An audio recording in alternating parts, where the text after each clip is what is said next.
तो चलिए आज के सेशन में हम लोग आगे बढ़ते हैं क्रिस्टल स्ट्रक्चर ऑफ मटेरियल्स में। और हम लोग अभी तक बहुत सारी चीजें को देखे हैं, जैसे कि बॉन्ड्स वगैरह को देख लिए कि किस टाइप के प्राइमरी बॉन्ड, सेकेंडरी बॉन्ड वगैरह होते हैं, metallic bond, ionic bond, covalent bond. उसके बाद हम लोगों ने, अगर आपको याद होगा, तो यूनिट सेल के पैरामीटर्स भी देखे। फिर यूनिट सेल के अंदर में जब क्रिस्टल स्ट्रक्चर में गए तो हम लोग अलग अलग टाइप के, क्योंकि अलग अलग एलिमेंट्स हैं हमारे पूरे नेचर में, ठीक है। तो अब ये तो आपने एटॉमिक अरेंजमेंट तो नहीं किया है, ये तो नेचर से आया है। तो हर मटेरियल के अपने एटॉमिक अरेंजमेंट होते हैं, बाय डिफॉल्ट होते हैं। बस आप क्या कर रहे हो, उनको स्टडी कर रहे हो और उसके बेसिस पे उनकी प्रॉपर्टीज डिफाइन करते हो। इसीलिए हम लोग पीरियोडिक टेबल बनाते हैं, सबको एक जैसा रखते हैं ताकि हम उसको यूज कर पाए, है ना। तो पिछले लेक्चर में आप लोगों ने एटॉमिक अरेंजमेंट देख लिया कि कौन से मटेरियल में कॉर्नर्स पे होते हैं, कौन से मटेरियल में बॉडी में होता है, कौन सा हेक्सागोनल होता है, कौन सा आपका डायमंड क्यूबिक होता है। ये सारा कुछ आप लोगों ने कवर किया। आज जो हम लोग यहाँ पे पढ़ने वाले हैं वो है आपका ग्रेफाइट, है ना। ग्रेफाइट को देखो, ग्रेफाइट भी एक ऐसा मटेरियल है जिसका स्ट्रक्चर थोड़ा अलग है, इसीलिए हम लोग इसको भी यहाँ पे अपन कवर कर रहे हैं। ग्रेफाइट आप लोगों ने शायद देखा भी होगा, ठीक है। लेकिन इसका स्ट्रक्चर अगर आप देखें तो ये इसका स्ट्रक्चर आपको कुछ इस तरह सा दिखता है। आप इससे कंफ्यूज भी हो सकते हैं कि क्या ये हेक्सागोनल क्लोज पैकिंग जैसा ही है। अगर आप देखेंगे यहाँ पे तो ये भी एक हेक्सागोनल क्लोज पैकिंग हम लोगों ने देखा था, तो ये भी वैसा ही दिख रहा है। लेकिन अफसोस की बात यह है कि ये हेक्सागोनल शेप का तो है, but hexagonal closed packing SCP के कैटेगरी में नहीं आता, ठीक है। तो इसीलिए इस क्वेश्चन को कई बार पूछा जाता है कि क्या ग्रेफाइट का स्ट्रक्चर एससीपी है। तो नहीं, एससीपी तो नहीं है। क्यों नहीं है, उसका कारण ये है कि देखिए, पहली बात तो यहाँ पे एससीपी होने के लिए अगर आपको ध्यान होगा तो आप यहाँ देखेंगे कि कॉर्नर्स पे एटम तो थे, अच्छी बात है, लेकिन 3 बॉडी पे भी एटम थे और 2 ठो फेस सेंटर पे भी एटम थे, है ना। तो ये चीज यहाँ पे लागू नहीं होती, क्योंकि यहाँ पे 6 कॉर्नर्स पे यहाँ पे तो मौजूद है, ठीक है। बट यहाँ पे ऐसा कोई नहीं है कि बॉडी सेंटर्ड पे है और आपका फेस सेंटर्ड पे है, इसीलिए। और दूसरी बात आपको ये भी याद रखना है कि देखिए, ये एक लेयर है बेसिकली। ग्रेफाइट का अगर आप स्ट्रक्चर देखेंगे तो ये, आप ऊपर वाला देखेंगे तो ये एक फर्स्ट लेयर है, फिर यहाँ पे सेकंड लेयर है। मतलब ये ना लेयर बाय लेयर, आप अगर थोड़ा सा इसको देख पा रहे होंगे तो आपको समझ में आ रहा है कि ऐसे लेयर बाय लेयर बनता जा रहा है, ठीक है। और आपको ये भी पता होना चाहिए कि एक लेयर और दूसरे लेयर के बीच में कुछ अट्रैक्शन फोर्स है, और वो अट्रैक्शन फोर्स बड़ा कम है, इसलिए इसका नाम है वेंडर वॉल्स अट्रैक्शन फोर्स, है ना। Vendor walls attraction force. तो पहला चीज तो आपको ये याद रखना चाहिए ग्रेफाइट के स्ट्रक्चर के लिए कि ग्रेफाइट का स्ट्रक्चर कैसा है, हेक्सागोनल है, बट नॉट एससीपी। इसमें एक लेयर और दूसरे लेयर के बीच में वेंडर वॉल अट्रैक्शन फोर्स लगता है, और वेंडर वॉल का मतलब ये है कि इन दोनों के बीच में जो अट्रैक्शन फोर्स लगता है वो बड़ा कम होता है। इसी वजह से अगर आप देखेंगे तो ये थोड़ा स्लिपरी स्लिपरी रहता है। आप वो करेंगे, छुएंगे तो वो स्लिप करेगा, क्योंकि एक लेयर और दूसरे लेयर के बीच में अट्रैक्शन फोर्स बहुत कम है ना। यहाँ पे क्या होता है कि जैसे देखिए, एटम है, 4 वैलेंस इलेक्ट्रॉन होते हैं कार्बन के, ठीक है। बेसिकली ये कार्बन का ही तो एलोट्रोप है ना। तो कार्बन में आपको पता होगा कि 4 वैलेंस इलेक्ट्रॉन होते हैं, लेकिन 3 वैलेंस इलेक्ट्रॉन तो यहाँ पे आपस में शेयर कर लेते हैं, ठीक है। 3 वैलेंस इलेक्ट्रॉन आपस में शेयर कर लिए, लेकिन एक वैलेंस इलेक्ट्रॉन खाली बच जाता है इसका। और ये एक एक वैलेंस इलेक्ट्रॉन हर एटम का घूमता रहता है। इसी वजह से ग्रेफाइट एक अच्छा खासा इलेक्ट्रिकल कंडक्टर के रूप में जाना जाता है। कंडक्टर क्यों है, क्योंकि उसके पास फ्री इलेक्ट्रॉन्स हैं जो रोम कर रहे हैं, उस वजह से वो इलेक्ट्रिकल कंडक्टर की तरह माना जाता है।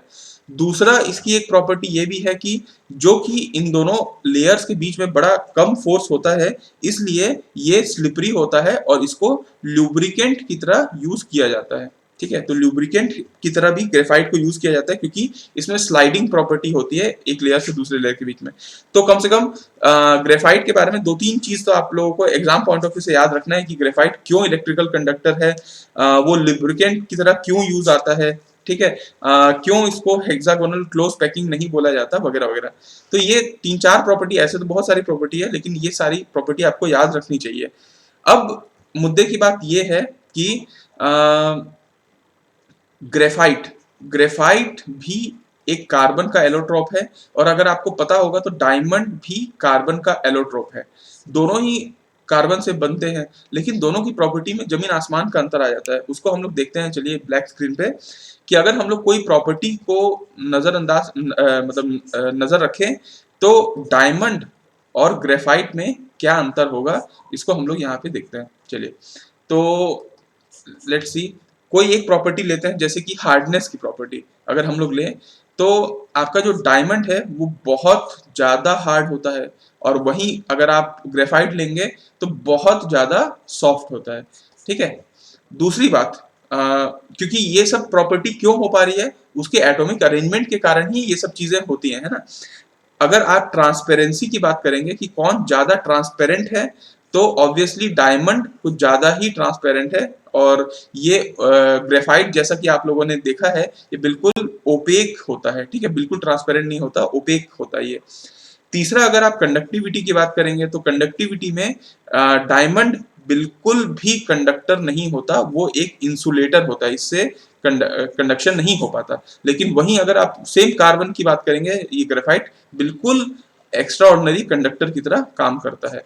ठीक, अगर आप स्ट्रक्चर देखेंगे इन लोगों का, तो स्ट्रक्चर में डायमंड अगर आप देखेंगे तो डायमंड क्यूबिक का स्ट्रक्चर होता है, तो वो उस स्ट्रक्चर को टेट्राहेड्रल स्ट्रक्चर कहा जाता है। मैं अगर वहां नहीं बता पाया हूं तो आप याद रखिएगा कि जो डायमंड क्यूबिक का स्ट्रक्चर है उसको टेट्राहेड्रल भी कहा जाता है, क्योंकि टेट्रा आपको पता है ना, चार होते हैं, तो चारों के साथ वो जुड़े रहते हैं, तो टेट्राहेड्रल बोला जाता है। और इसका जो स्ट्रक्चर है वो है आपका हेक्सागोनल, है ना।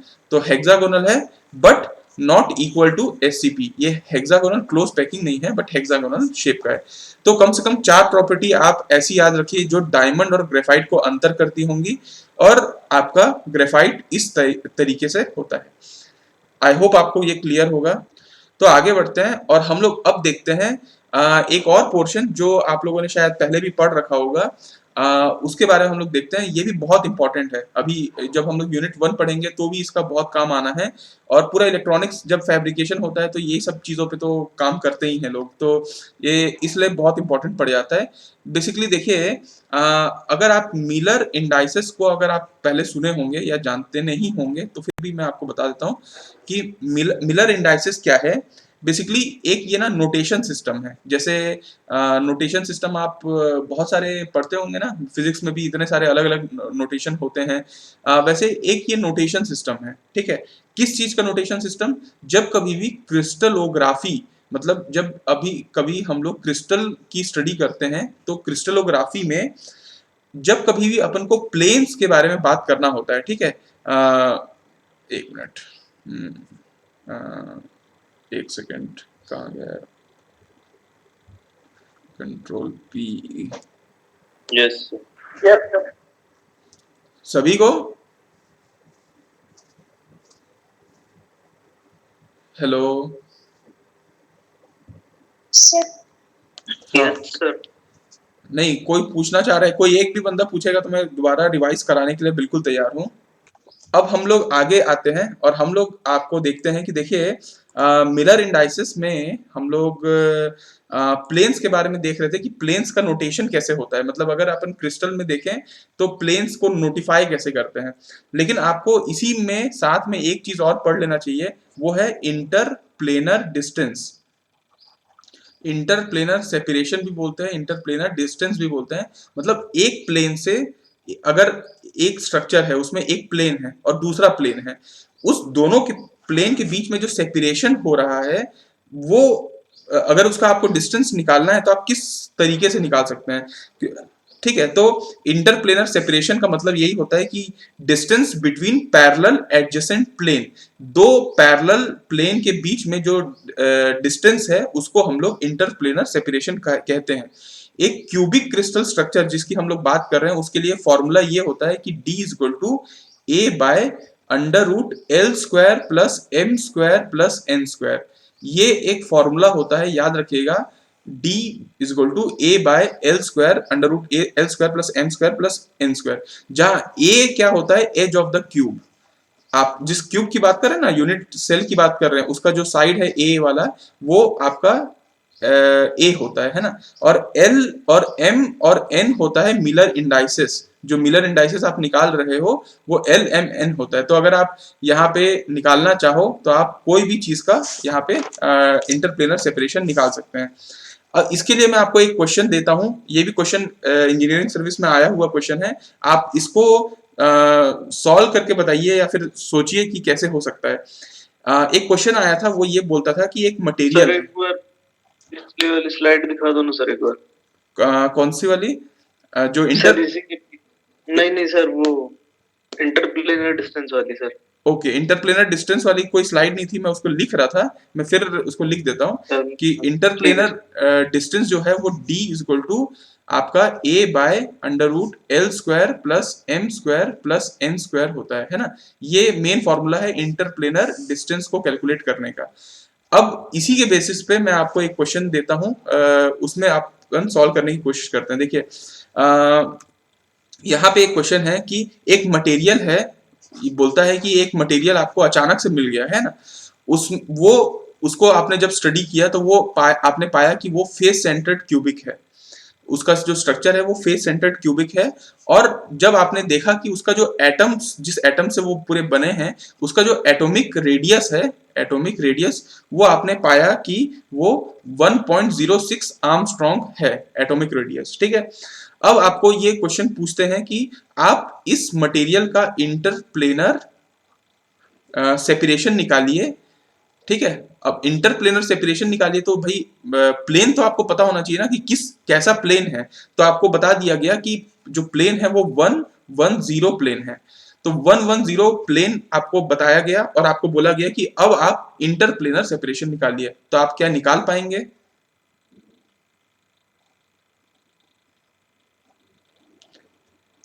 Yes sir. हाँ, तो कोशिश करिए, मैं वेट करता हूँ।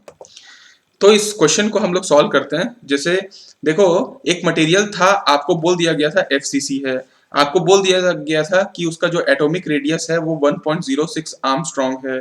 आपको सिंपल सा प्लेन बता दिया गया था 110 प्लेन में, आपको इंटरप्लेनर सेपरेशन निकालना है। अब आपको देखो, बेसिकली अगर आपको FCC याद होगा, जो मैंने कल आप लोगों को पढ़ाया था, तो आप लोगों को रेडियस और उसका जो एज ऑफ द क्यूब है ए का रिलेशन बताया था। आपको याद होगा ना कि 4r is equal to a root 2, मैंने आप लोगों को कल बताया था।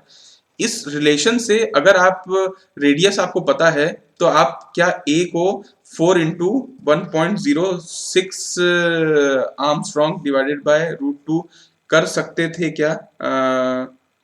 अगर ये सही है ना हम लोग जो कर रहे हैं। और उसके बाद अगर आप यहाँ पे d की वैल्यू में a by under root l square plus m square plus n square करें तो आपका आंसर आ जाएगा। जैसा a की वैल्यू अगर यहाँ से कितनी आएगी, a की वैल्यू कोई बताएगा क्या? a की वैल्यू कितनी आ रही है?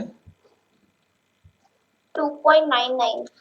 2.99 आ रही है ना, तो 2.99 हम लोग रख देते हैं यहाँ पे, और divided by 1 square plus 1 square plus 0 square. तो आपका आंसर आ जाएगा टोटल 2.12 आर्मस्ट्रॉन्ग। ये क्लियर है क्या सबको? इसमें किसी को कोई भी डाउट? No sir. तो ठीक है, अब हम लोग आगे स्टार्ट करते हैं और बस आखिरी के 2 टॉपिक बचे हैं। देखिए, जैसा कि आप लोगों को पता होगा कि क्रिस्टल जो स्ट्रक्चर था हमारा, वो हम लोग फेस सेंटर्ड, बॉडी सेंटर्ड सब कुछ हम लोग ने देखा। लेकिन एक मतलब अच्छे इंसान थे, ब्रेविस साहब, उन्होंने इसको अच्छा खासा एक सिस्टम बनाया कि क्रिस्टल जब हम लोग पढ़ते हैं, क्रिस्टलोग्राफी जब हम लोग पढ़ते हैं, तो इनको मतलब क्या होता है ना कि देखिए, यूनिट सेल पढ़ते पढ़ते आपको मैंने बताया था कि एंगल बिटवीन द एक्सिस एक पैरामीटर होता है ना। डायमेंशन जो होता है वो भी एक पैरामीटर होता है कि ABC बराबर है या कम ज्यादा है। ये इस बेसिस पे भी जो एलिमेंट होते हैं वो अलग अलग होते हैं। तो ब्रेविस साहब ने क्या किया, इस पूरे क्रिस्टल सिस्टम को नामकरण दे दिया। उसमें अगर आप यहाँ पे देखेंगे तो यहाँ पे ट्राई क्लिनिक एक नाम है, मोनोक्लिनिक एक नाम है, ऑर्थोरोम्बिक एक नाम है, रोम्बोहेड्रल नाम है, टेट्रागोनल एक सिस्टम है, हेक्सागोनल एक सिस्टम है, क्यूबिक एक सिस्टम है। इतने अलग अलग प्रकार के सिस्टम हैं और आपको इसके स्पेसिफिकेशन आपको याद रखने रहते हैं। तो मैं चलो आपको ना एक टेबल बना देता हूँ, या टेबल अगर आप इसी का स्क्रीनशॉट अगर आप ले सको तो आपको इसको याद रखना एक वो हो जाएगा। और कई बार ऐसे ना ऑब्जेक्टिव फॉर्म में या मैच द फॉलोइंग में आपको एक तरफ लिस्ट में दे देता है हेक्सागोनल, रोम्बोहेड्रल, ट्राइक्लिनिक, मोनोक्लिनिक, और एक यूनिट लिस्ट 2 में ये दे देता है कि A is equal to B is equal to C है, alpha is equal to beta. तो आपको मैच कराने होते हैं। हालांकि ये याद करने में थोड़ा कठिन है, लेकिन अगर ट्रिक से याद किया जाए तो याद हो जाता है कहीं ना कहीं। तो इसका जो क्रिस्टल सिस्टम है ये मैं आप लोगों को आप इसका स्क्रीनशॉट ले सकते हैं, आप इसको ऐसे याद रख सकते हैं और इसको आप एक टेब्यूलर फॉर्म भी बना सकते हैं, ठीक है। तो जैसे अगर आप टेब्यूलर, क्योंकि मैं बनाऊंगा तो काफी टाइम लग जाएगा, आप एक तरफ यहाँ पे लिख सकते हैं क्रिस्टल सिस्टम। क्रिस्टल सिस्टम एक तरफ आप लिख सकते हैं यूनिट सेल के डायमेंशन, मतलब जो क्रिस्टल होगा उसका यूनिट सेल का डायमेंशन कैसा होगा, ठीक है। एक आप बना सकते हैं एंगल बिटवीन द एक्सिस। इसी के बेसिस पे बेसिकली ये सारे क्रिस्टल सिस्टम अलग हैं, ठीक है। ये इतना आप बना दीजिए। इसमें आप पहले ले लीजिए, आप वो जो डायग्राम देखेंगे उससे आप बना सकते हैं ऑर्थोरोम्बिक है। तो ऑर्थोरोम्बिक में अगर आपको पता चलेगा कि यूनिट सेल का डायमेंशन ऐसा है कि ए बी के बराबर नहीं है, बी सी के बराबर नहीं है, दोनों सब अलग अलग हैं, होते हैं अलग अलग। और एंगल बिटवीन द एक्सिस ऐसा है कि अल्फा का बीटा के बराबर है और गामा के बराबर है और तीनों 90 डिग्री में आते हैं। तो ऐसा अगर आप पूरा चार्ट बना लेंगे तो आपको याद करने में आसानी हो जाएगी। और आप वो चार्ट कहाँ से बनाएंगे, इस अगर आपको इसका स्क्रीनशॉट लेते बन जाएगा तो आपको यहाँ से सारी चीजें दे रखी हैं, आपको यहाँ से पता चल जाएगा कि कौन कब है, ठीक है, कब A is equal to B is equal to C है, या फिर आपका ये जो एंगल दिया हुआ है, ठीक है। तो इसको बोलते हैं ब्रेविस क्रिस्टल सिस्टम। तो हम लोग लास्ट टॉपिक पे आते हैं, वो है स्ट्रक्चरल इम्परफेक्शन। अब देखिए होता क्या है, इसके बाद अभी हम लोग खत्म कर देंगे इस टॉपिक को। देखो अभी तक हम लोगों ने एक स्ट्रक्चर को पढ़ा, स्ट्रक्चर में एटॉमिक अरेंजमेंट भी देख लिया, सब कुछ देखा, बॉन्ड देखे, ठीक है। लेकिन अगर ऐसा तो नहीं है कि कोई भी चीज परफेक्ट बन के आती है मतलब नेचर से, कुछ ना कुछ इम्परफेक्शन रहता ही है। तो जब साइंटिस्ट लोगों ने देखा कि कुछ इम्परफेक्शन है तो उसका कुछ नामकरण किया और कुछ वैरायटी में अलग अलग रख दिया कि ये जो डिफेक्ट है या फिर इम्परफेक्शन है ये क्या टाइप का डिफेक्ट है। तो ऐसे बहुत सारे डिफेक्ट होते हैं, जैसे कि एक डिफेक्ट होता है पॉइंट डिफेक्ट, ठीक है, एक होता है लाइन डिफेक्ट, एक होता है सरफेस डिफेक्ट, और एक होता है वॉल्यूम डिफेक्ट। नाम से ही आपको समझ में आ जा रहा है कि ऐसा कोई डिफेक्ट है जो एक पर्टिकुलर पॉइंट पे है तो वो पॉइंट डिफेक्ट बन जाता है। अगर वो पूरा लाइन में सेम फॉलो कर रहा है तो वो लाइन डिफेक्ट, अगर पूरे सरफेस पे है तो सरफेस, और अगर पूरा लंबा चौड़ा अच्छा खासा एरिया मतलब वॉल्यूम को कवर कर दिया है डिफेक्ट में तो वो वॉल्यूम डिफेक्ट है। तो डिफेक्ट में ये 4 प्रकार के आते हैं। हम लोग मेनली पॉइंट डिफेक्ट पे ज्यादा फोकस करते हैं कि पॉइंट डिफेक्ट क्या क्या होते हैं, ठीक है। तो पॉइंट डिफेक्ट में आपको थोड़े से मैं क्लासीफाई बताता हूँ। पहली बात तो अगर कोई पूछेगा आपको कि पॉइंट डिफेक्ट क्या होता है तो आपको ये समझना है कि सर ये लोकलाइज्ड इम्परफेक्शन होता है, मतलब किसी लोकल एक पॉइंट या एक जगह पे ये इम्परफेक्शन होता है जो कि which does not spread more than 1 और 2 यूनिट सेल। एक या एक से अधिक, जैसे एक यूनिट सेल में इम्परफेक्शन आ गया, एक या एक से अधिक यूनिट सेल में इम्परफेक्शन नहीं होगा, एक पर्टिकुलर लोकलाइज्ड होगा, that is called localized imperfection, ठीक है। अब इसमें 2-3 प्रकार के आते हैं, जैसे मैं आपको यहाँ ब्लैक स्क्रीन में थोड़ा समझाने की कोशिश करता हूँ कि अगर देखिए इसमें ना 2-3 है। जैसे एक है वैकेंसी डिफेक्ट, आपको नाम से समझ में आ रहा होगा कि कहीं पे अगर वैकेंसी आ गई, कोई जगह खाली बच गया तो वो वैकेंसी डिफेक्ट में आ जाता है ना। तो आपको यहाँ पे मैं फोटो से दिखाता हूँ, देखिए ये वाला एरिया अगर आप देख पा रहे होंगे तो दैट इज कॉल्ड वैकेंसी। मतलब अगर आप इनका एटॉमिक अरेंजमेंट देख रहे हैं उसमें ये एक जगह खाली बच गया तो इसको बोलते हैं वैकेंसी, ठीक है। अब मुद्दे की बात ये आती है कि ये वैकेंसी ऐसा होता है, मिसिंग एटम होता है, बेसिकली एटम वहां पे मिस हो जाते हैं, कुछ होता नहीं है, ठीक है। अब इसमें 2 टाइप के डिफेक्ट को देखा जाता है बेसिकली। क्या 2 टाइप के डिफेक्ट कौन से 2 टाइप के डिफेक्ट हैं? एक साहब ने बताया फ्रैंकल, फ्रैंकल साहब ने अपना डिफेक्ट बताया तो फ्रैंकल डिफेक्ट कहा जाता है। और एक शॉर्टकी साहब थे, वो शॉर्टकी ने अपना बताया तो उसको शॉर्टकी डिफेक्ट कहते हैं। तो ये क्वेश्चन कई बार पूछा जाता है कि फ्रैंकल डिफेक्ट क्या होता है, शॉर्टकी डिफेक्ट क्या होता है। तो फ्रैंकल और शॉर्ट की में देखिए अंतर कॉमन क्या है, मिसिंग पेयर, मतलब कोई चीज को मिस हो जाना, वैकेंसी डिफेक्ट के ही ये दोनों प्रकार हैं। कोई चीज वेकेंट हो जाना that is called vacancy defect, या फ्रैंकल शॉर्टकी में यही समानता है। अंतर ये है कि शॉर्टकी में क्या होता है, देखिए कोई चीज मिस हो जाती है, ठीक है। जैसे आप यहाँ पे देखेंगे शॉर्टकी में क्या हुआ कि एक बार वो चला गया ना तो चला गया, मतलब यहाँ पे ऐसा नहीं, जैसे मान लीजिए ये एटम है, ठीक है, ये एटम है, ये कूद फांद के इधर पहुंच गया, ठीक है, तो इधर का वैकेंसी क्रिएट कर गया, ठीक है, that is called Frenkel. Frenkel मतलब आप बोल सकते हैं कि वो टेम्पररी है, टेम्पररी वैकेंसी क्रिएट होता है, एक से उधर चला जाता है, जहां से जाता है वहां जगह छोड़ जाता है। लेकिन शॉर्टकी में क्या होता है, वो है ही नहीं, वो एटम पूरे क्रिस्टल स्ट्रक्चर से गायब हो चुका है, तो वो पूरा अपना खाली जगह छोड़ गया है, that is called Schottky defect. तो बेसिकली दोनों में समानता ये है कि मिसिंग पेयर ऑफ एटम है, लेकिन शॉर्टकी में परमानेंट वो मिसिंग हो जाता है और फ्रैंकल में टेम्पररी होता है। तो ये दोनों में अंतर था, क्योंकि फ्रैंकल साहब ने ये देखा कि कुछ कुछ एटम ऐसे होते हैं जो इधर से उधर बुलक जाते हैं और फिर वो जगह खाली हो जाती है, तो मतलब एटम आपके क्रिस्टल स्ट्रक्चर में है लेकिन उस जगह पे नहीं है जहां पे होना चाहिए उसको। तो इसको अगर आपको कोई पूछेगा कि फ्रैंकल और शॉर्टकी किस टाइप के डिफेक्ट आते हैं, तो आपको बिल्कुल याद रखना है कि इट इज अ क्या बोलते हैं, वैकेंसी डिफेक्ट। अब एक और आपको इसमें डिफेक्ट याद रखना है, वो है इम्प्योरिटी डिफेक्ट, ठीक है। तो पहला तो वैकेंसी डिफेक्ट आपको याद समझ में आ गया होगा। इम्प्योरिटी डिफेक्ट का मतलब ये होता है कि ये तब होता है जब कोई इम्प्योरिटी, अब आप इम्प्योरिटी ईडीसी में आप पढ़े ही होंगे, इम्प्योरिटी जैसे आ जाते हैं ना, अपन पी टाइप में एन टाइप डालते हैं, सब इम्प्योरिटी अपन ऐड क्यों करते हैं, क्योंकि कंडक्टिविटी बढ़ानी रहती है। तो बेसिकली देखिए जब कभी भी कोई इम्प्योरिटी एटम बाहर से हम लोग इंट्रोड्यूस करते हैं क्रिस्टल स्ट्रक्चर में, ठीक है, तो ये दो प्रकार से होता है। मतलब आप ये समझ सकते हैं, जैसे मैं एक क्लासरूम है, क्लासरूम में मैं किसी बाहरी बच्चे को एंटर करा रहा हूं, तो मैं दो तरीके से करा सकता हूं। एक तरीका है इंटरस्टिशियल और दूसरा तरीका है सब्सटीट्यूशनल। अब दोनों तरीका को आप समझ पा रहे होंगे। मैं बाहर से किसी व्यक्ति को लेके आया हूं, तो या तो मैं उसको खाली जगह में बैठा दूंगा, जहां पहले से ही खाली है वहां बैठा दूं, उस टाइप को बोलते हैं इंटरस्टिशियल। और अगर मैं आपको बोला कि कोई व्यक्ति बैठा हुआ है, उसको मैं बोला तुम जाओ अब ये बैठेगा तुम्हारी जगह में, दैट इज कॉल्ड सब्सटीट्यूशनल, उसको सब्सटीट्यूट कर दिया है। तो इसीलिए इसका नाम भी ऐसा पड़ गया इम्प्योरिटी डिफेक्ट के नाम से। अगर आपको नहीं आता, डायरेक्ट कोई पूछता है what is an interstitial defect, what is an substitutional defect, तो आपको ये समझना है कि इंटरस्टिशियल जो डिफेक्ट होता है ये तब आता है जब कोई इम्प्योरिटी कोई फ्री स्पेस में जगह को ऑक्यूपाई करता है, ठीक है।